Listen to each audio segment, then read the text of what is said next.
தலைப்பு ஒப்பிலக்கியத்தின் தோற்றம் வளர்ச்சியும். அதாவது ஆங்கிலத்தில் growth ஆஃப் கம்பேரிட்டிவ் லிட்ரேச்சர் என்று இதை நம்ம அழைக்கலாம். ஒப்பீடு அப்படி பார்க்குறப்ப மனிதனுக்குள்ளேயே தொன்று தொட்டு இருந்து வருகின்ற ஒரு அடிப்படை உணர்வு என்று நம்ம பார்க்கலாம். கலை, இலக்கியம், அறிவு என்ற துறைகளில் முதலாக ஒப்பீடு தான் முதலில் கால் கொண்டது என்பது சொல்கிறோம். இலக்கியங்கள் வளர் பண்பினை உடையவை என்ற உண்மையை கூறியவர் தத்துவ ஞானியான அரிஸ்டாட்டில் என்று சொல்லுவோம்.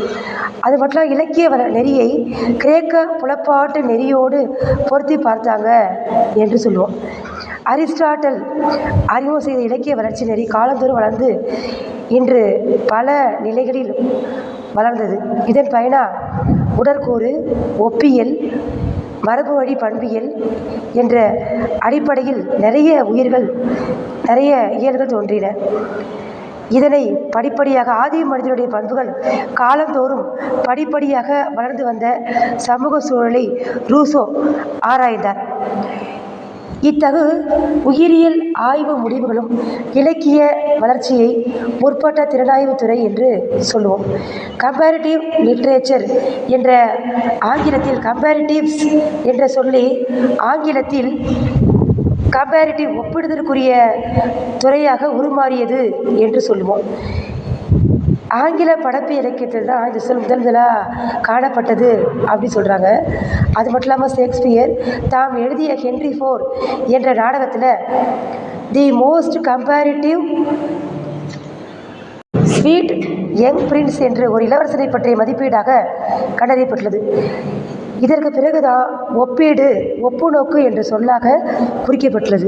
கம்பேரிட்டிவ் லிட்ரேச்சர் அதாவது ஒப்பீட்டு இலக்கியம் என்ற சொல்லை முதலாக கையாண்டவர் ஆங்கில இலக்கிய மேதையான மேத்யூ ஆர்னால்டு.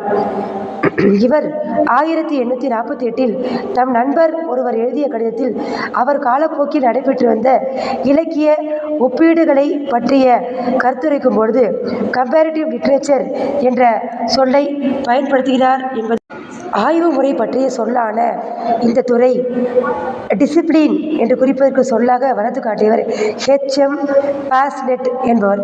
இவர்தான் கம்பேரிட்டிவ் லிட்ரேச்சர் என்ற பெயரில் பிரெஞ்சு மொழியில் நூல் ஒன்றை 1886 வெளியிட்டார். இதுவே முதல் நூலாக கருதப்பட்டது. இதற்கு பிறகுதான் இந்த துறையை குறிக்கும் சொல்லாக இவரை தொடர்ந்து 1931 லா லிட்ரேச்சர் கம்பேர் என்ற தி கம்பேரிட்டிவ் லிட்ரேச்சர் என்ற நூலை பிரெஞ்சு ஒப்பிலக்கிய அறிஞரான பால்வன் தீகம் எழுதி வெளியிட்டார். பல்வேறு இலக்கியங்கள் ஒன்றுக்கொன்று கொண்டுள்ள உறவுகளை பற்றிய ஆய்வே ஒப்பிலக்கியம் என்று ஆய்வுக்கான வரையறையை படுத்தினார் என்று சொல்கிறோம். ஒப்பிலக்கிய நெறிமுறைகள் குறித்த விவாதங்கள் நூல்களும் வேகமாக நடைபெற்று வந்த இந்த சூழலில் ஆய்வு முயற்சிகளும் மேற்கொள்ளப்பட்டதில் இவர்களில் எகர்டர், ஷ்லெகல், ரெட்டையர்கள், கிரீம் சகோதரர்கள் ஆகியோருடைய ஒப்பீட்டு ஆய்வு முயற்சிகள் குறிப்பிடத்தக்கதாக இருக்குது. முதல்ல ஹெர்டர், ஜெர்மானியரான ஹெர்டர். இவருடைய காலம் 1744 1803. 18ஆம் நூற்றாண்டு பிற்பகுதியில் உலக இலக்கிய வரலாறும் வளர்ச்சியை பற்றிய ஆய்வை மேற்கொண்டார். இவர் உலக இலக்கியங்களிடையே பொதுத்தன்மையை சிலவற்றை கண்டறிந்தார். அதே சமயம் இலக்கியங்களில் நிலவும் வேறுபாடு பண்புகளையும் கண்டறிந்தார். இலக்கியங்களில் இந்த பண்பு அவருடைய கூட்டிசை நிகழ்ச்சியை கூட்டியது. கூட்டிசைத்து எல்லோரும் பல்வேறு இசைக்கருவிகள் மீட்டினாலும் அவற்றிலிருந்து எழும் இசை ஒரு பொதுத்தன்மையை கொண்டு செவிக்கு இன்பம் அளிக்கிறது. இதே போல இலக்கியங்களும் பல வேறுபாடு தன்மைகள் இருந்தாலும் அவற்றுக்குள்ளும் பொதுத்தன்மை உண்டு என்று உறுதிப்படுத்தும் நோக்கில் இலக்கியம் எனப்படும் பெரிய இசை நிகழ்ச்சி ஒன்றை ஒவ்வொரு நாடும் தனக்கு உரிய குரல் அமைதியுடன் பங்கு கொள்ள வேண்டும் என்று கருத்துரைத்தார். உண்மை இலக்கிய வரலாறு எது என்பதற்கு இவர் தந்த விளக்கம் இன்றைய சூழலில் மிக பொருத்தமாக உள்ளது. பல்வேறு நாடுகளில் பல்வேறு காலப்பகுதிகளில் வாழ்ந்த பல்வேறு கவிஞர்களால் பாடப்பட்ட இலக்கியங்களின் தோற்றம், வளர்ச்சி, மாற்றம், மறைவு ஆகியவற்றை உள்ளடக்கியதே முழுமையான இலக்கிய வரலாறு என்று ஹெர்டர் இலக்கிய வரலாற்றுக்கு வரையறை செய்தார். ஷ்லெகல், ரெட்டையர்கள். ஷெர்டரின் வரலாற்று வரையறை அடியொற்றியே உலக இலக்கிய வரலாற்றை ஷ்லக்கல் இரட்டையர்கள் எழுத முயற்சி செய்தனர். இவர்கள் மேற்கு ஐரோப்பிய நாடுகள், அதாவது இங்கிலாந்து, பிரான்ஸ், ஸ்பெயின், போர்ச்சுகல் நாட்டு இலக்கியங்களோடு கிழக்கு ஐரோப்பிய நாடு, அதாவது போலந்து, செக்கோஸ்லோவியா, யூகோஸ்லோவியா இலக்கியங்களையும் சமஸ்கிருத இலக்கியங்களையும் தன் ஆய்வுக்கு எடுத்துக்கொண்டார்.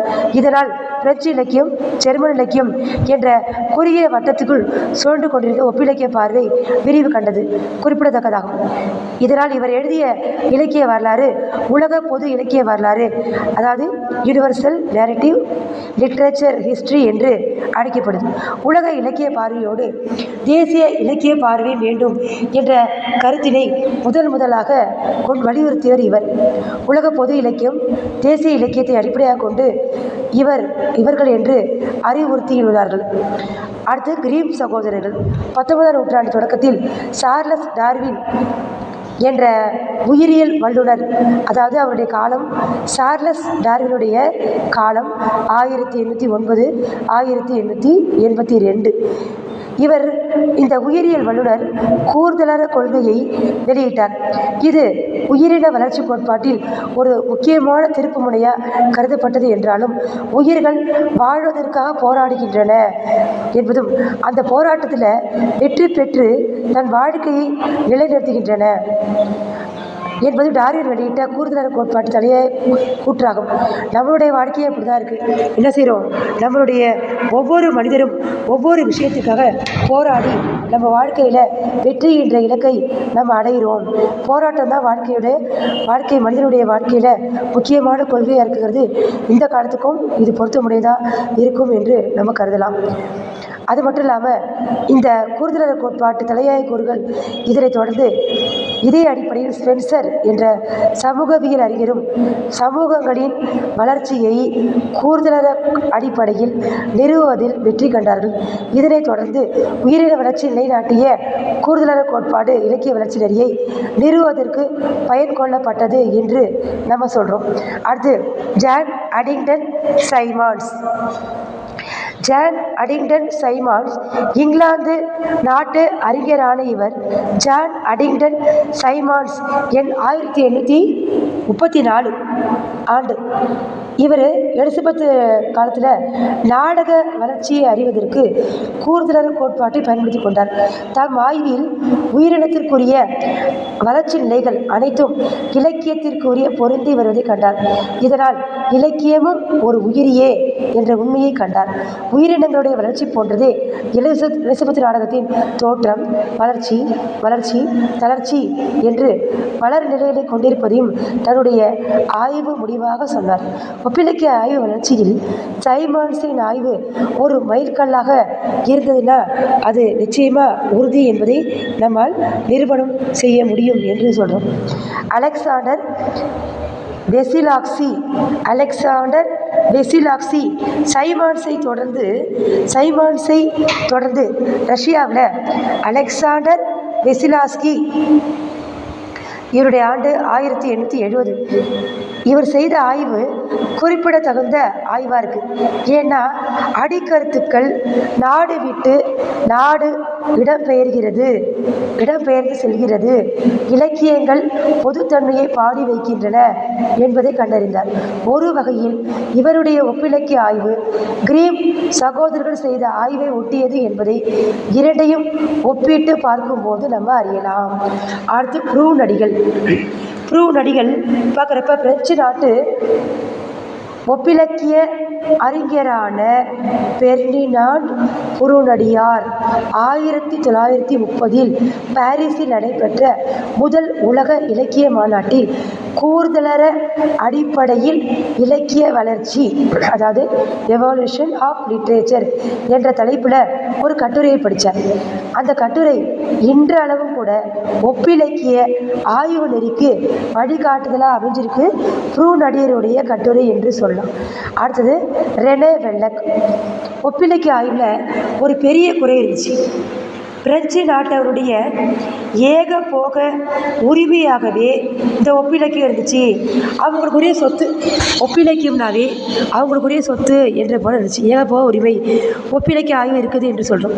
அதனால தான் பொதுவாக 20ஆம் நூற்றாண்டு தொடக்க வரை நிகழ்ந்த ஒப்பிலக்கிய ஆய்வுகள் பெரும்பாலும் மேற்கு ஐரோப்பிய நாட்டு இலக்கியங்களையே, அதாவது பிரெஞ்சு, இத்தாலி, போர்ச்சுகல், ஸ்பெயின் இந்த நாட்டுக்குள்ளே தான் வளம் வந்தது. இதை தவிர அது எங்கேயுமே வளம் வரல என்றே சொல்லலாம். அதுக்குள்ளே தான் இவை இருந்தது அப்படின்னு சொல்ல முடியுது. அமெரிக்கர்கள் இந்த துறையில் ஈடுபட்டு உழைச்சாலும் அவர்களுக்கு முழுமையான அங்கீகாரம் அளிக்கப்படவில்லை என்றே கூறலாம். ஏன்னா ஒப்பிலக்கிய ஆய்வு உலக அளவு இன்றைக்கி பேசப்படுவதற்கு அமெரிக்க அறிஞர் ரெனே வெல்லக்குடைய தன் ஆய்வு கருத்தை எடுத்து கூறுவதற்கு கிழக்கு ஐரோப்பிய நாட்டினர் ஒரு ஒப்பிலக்கிய மாநாட்டை ஏற்பாடு செஞ்சுருந்தாங்க. இந்த வாய்ப்பை ரெனே வெல்லக் தனக்குரிய வாய்ப்பாக பயன்படுத்திக்கிட்டார். அதில் ஒப்பிலக்கிய மாநாடுகளில் பிற நாட்டவர்களுக்கு எவ்வாறு மேடை மறுக்கப்படுது, அதாவது ஒப்பிலக்கியம்னாவே பிரெஞ்சு நாட்டு மக்களுக்கு மட்டும்தான், மற்றவங்களெல்லாம் கிடையாது என்ற நிலையை மாற்றி இந்த மேடையில் அவர் என்ன செய்தார்னு கேட்டிங்கன்னா, அந்த மேடையில் ஒப்பிலக்கிய மாநாடு, அதாவது பிற நாட்டாருக்கு மேடை எவ்வாறு மறுக்கப்படுகிறது என்று ஒரு வரலாறாகவே உரைச்சிருக்காரு. நீண்ட கால போராட்டத்துக்கு பிறகு 1958 ஒப்பிலக்கிய மாநாட்டின் மேடையேறிய ரெனே வெல்லக் ஒப்பிலக்கியத்தின் நெருக்கடி என்ற ஆய்வு கட்டுரையை வழங்கினார். தி கிரிட்டிக்ஸ் ஆஃப் கம்பேரிட்டிவ் லிட்ரேச்சர் அப்படின்னு ஒரு ஆய்வு கட்டுரையை வெளியிட்டார். இது குறுகிய நோக்கமுடைய ஒப்பிலக்கிய அறிஞர்கள், ஆய்வாளர்கள் பலருடைய கண்ணை திறக்க விதமாக இந்த மாநாட்டில் இந்த கட்டுரை அமைஞ்சது. பரந்துபட்ட பார்வைக்கு பாதை வகுத்தது என்று சொல்லலாம். அமெரிக்காவிலும் பிற நாடுகளிலும் ஒப்பிலக்கிய ஆய்வு புது வெள்ளம் போல பாய்ந்தது என்று சொன்னாலும் அதற்கு ரெனே வெல்லக் அவர்களுடைய ஒப்பிலக்கிய மாநாட்டில் அவர் கலந்துக்கிட்டு இந்த ஒப்பிலக்கியத்தை நெருக்கடி, ஒப்பிலக்கியம் ஏன் பிற நாட்டு மாநாடுகளில் ஏன் நெருக்கடி கொடுக்குது, ஏன் மறுக்குது அப்படின்ற பேரில் இவர் எழுதிய அந்த மாநாடானது வெற்றி பெற்றது. பிறகுதான் என்னாச்சு, எல்லா நாடுகளிலும் இந்த ஒப்பிலக்கியம் என்ற துறை வெகு வேகமாக பரவி இருந்தது என்று சொல்லலாம். ஒப்பிலக்கியம் தோற்ற வளர்ச்சிக்கு காரணமான ஒப்பிலக்கிய அறிஞர்களுடைய பெயர்கள் பின்வருமாறு: ஹெர்டர், ஷ்லெக்கல் இரட்டையர்கள், கிரீம் சகோதரர்கள், John Addington Symons, Alexander வெசிலாக்சி, ப்ரூனடியர், Rene வெல்லக். இவங்களாம் யாருன்னா, ஒப்பிலக்கியம் அப்படின்னா இன்றைக்கி தோற்றம் பெற்று நிறைய இன்றைக்கி எல்லாரும் உலக அளவில் பேசக்கூடிய அளவுக்கு இன்றைக்கி ஒப்பிலக்கியத்துறை வெற்றி பெற்றிருக்கு அப்படின்னு கேட்டால் இந்த அறிஞர்களால் மட்டும்தான். இந்த அறிஞர்கள் செய்த சாதனைகள் தான் என்ன பண்ணலாம், இன்றைக்கி ஒப்பிலக்கியம் என்று நிறைய இன்றைக்கி வெற்றி பெற்றிருக்கு அப்படிங்கிறது நம்மளால் சொல்ல முடியுது என்று சொல்லலாம். அடுத்து பார்த்தோம்னா இதனுடைய ஒப்பிலக்கியம் பற்றி பார்க்குறப்ப அறிஞர்களுடைய கருத்துன்னு பார்த்தீங்கன்னு வச்சுக்கலாம். சில அறிஞர்கள் சொல்கிறாங்க, பிரெஞ்சு நாட்டு ஒப்பியல் அறிஞரான ப்ரூனடியர் ஒப்பிலக்கிய வளர்ச்சிக்கு இவருடைய பங்கு மிக முக்கியமான காரணமாக இருக்கிறது என்று சொல்கிறார். அடுத்து பார்த்தோம்னா இந்த ஒப்பிலக்கியம் என்ற துறை உலக அரங்கில் பரவலாக பேசப்படுவதற்கு பாதை வகுத்தவர் யாருன்னு கேட்டால் அமெரிக்க நாட்டு ஒப்பிலக்கிய அறிஞரான ரெனே வெல்லக் என்பவர்தான் என்று சொல்கிறோம்.